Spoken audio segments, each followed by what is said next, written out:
Hi guys, welcome back to the channel. The final part 2 of the Patrol gearbox removal. First time removing a gearbox, and what a beast of a thing to remove.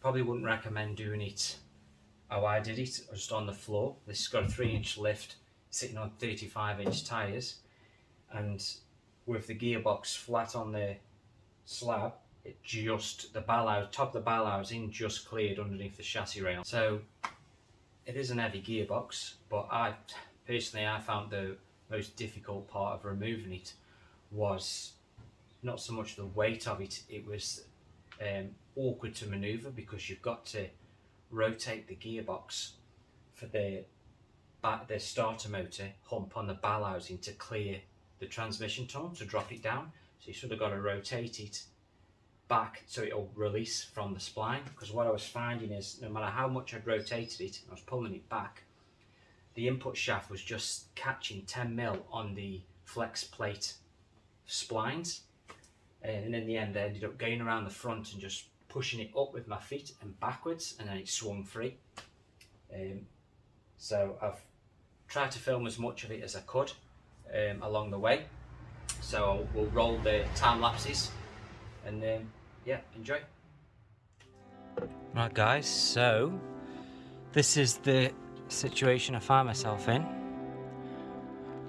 I've got the crane through the passenger door with this rope wrapped round the gearbox.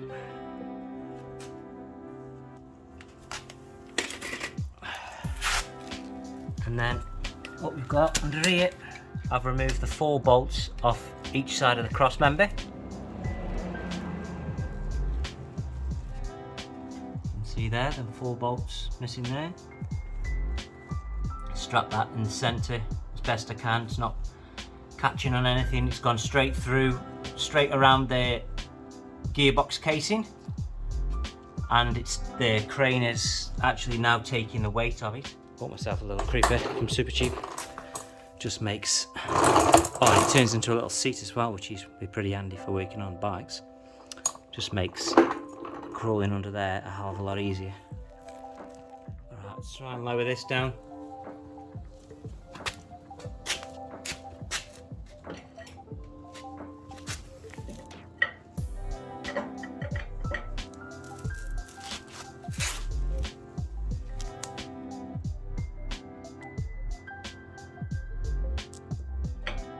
Ooh.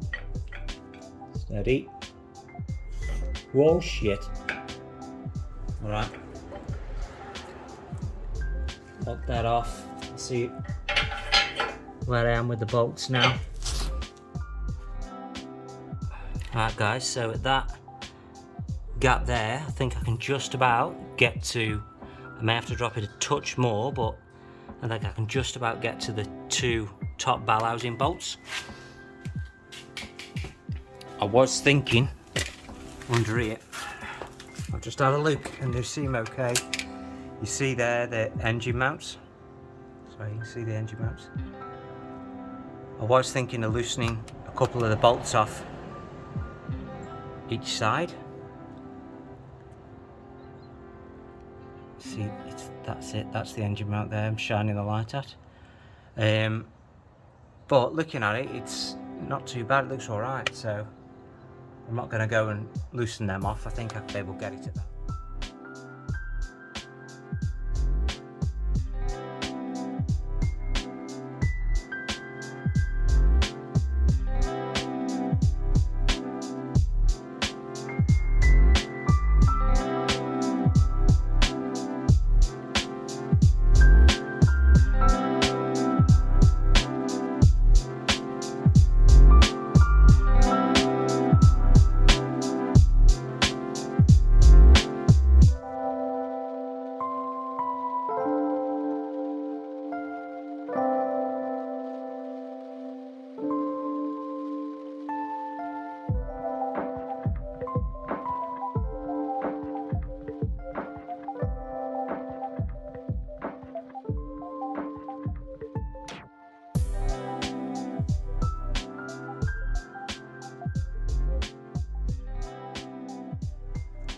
Right guys, this is where I'm at so far.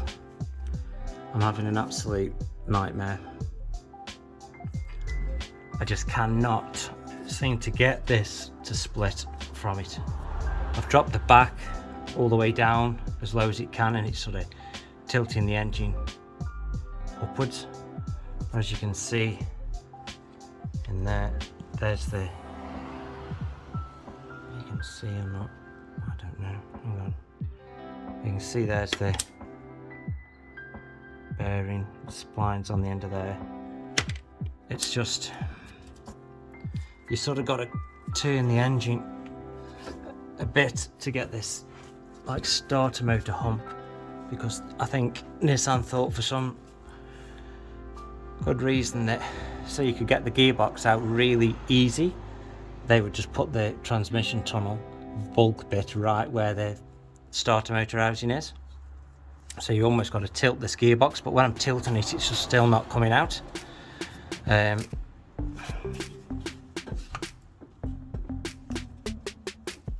So I don't know how long, obviously because this ball housing adapter and all that stuff, I don't know how long that spline is. Trying everything to try, I'm sort of trying to tilt this side upwards to release that side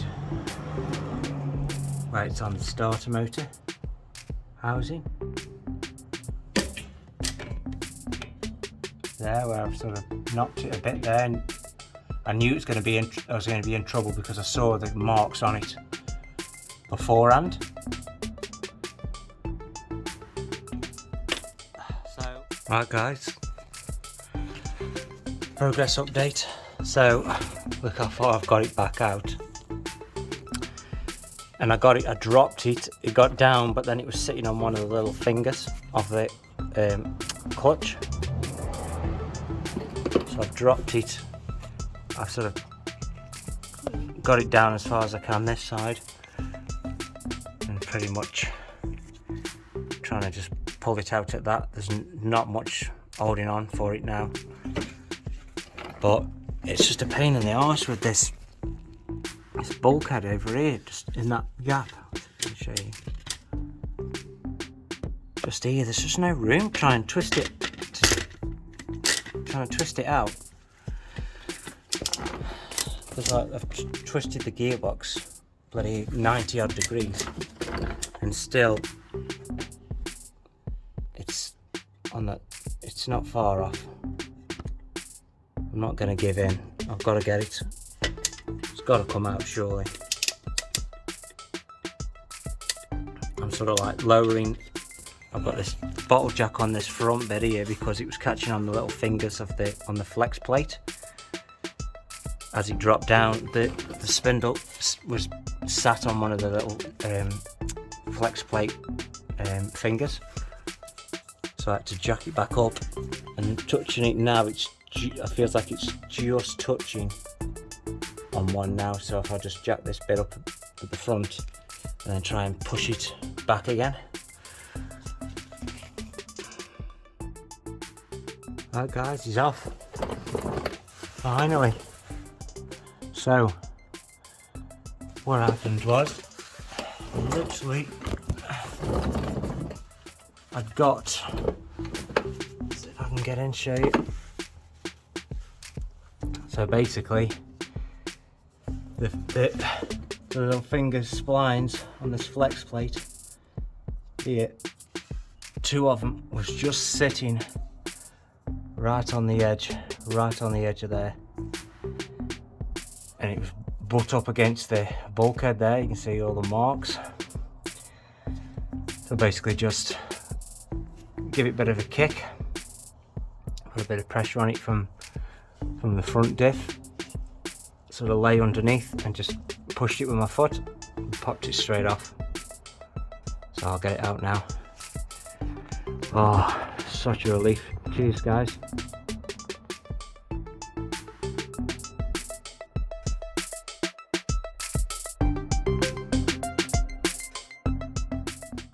So hope you enjoyed that.